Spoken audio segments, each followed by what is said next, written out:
Hello everyone, welcome back to my channel প্রিয়ার সংসার।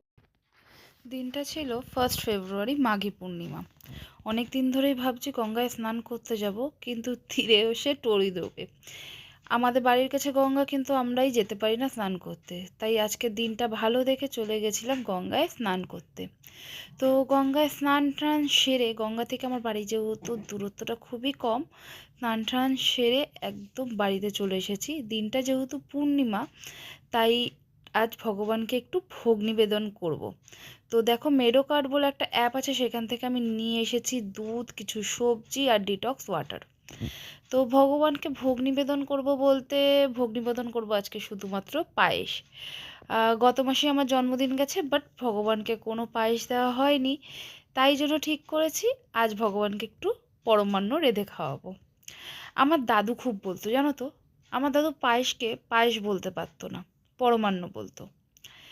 এই বিশেষ দিনগুলোতে চেষ্টা করি ভগবানকে একটু বিশেষভাবে ট্রিট করতে। এই যেমন দেখো না, বাসি ফুলগুলো সব সরিয়ে দিয়েছি।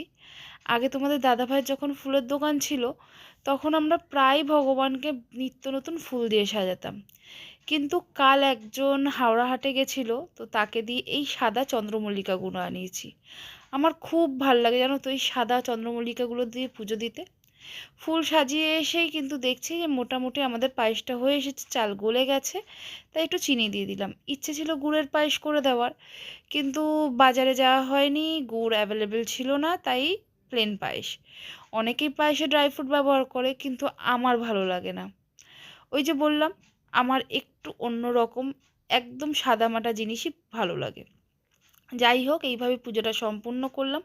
তোমরা সকলে সুস্থ থেকো, ভালো থেকো। তোমাদের সাথে আমার গল্প আরও অনেক হবে। টাটা। আর আজকের ব্লগটা কেমন লাগলো এটা অবশ্যই কমেন্ট করে জানিও। চ্যানেলে নতুন হলে চ্যানেলটা সাবস্ক্রাইব করে নিও আর লাইক করে দিও।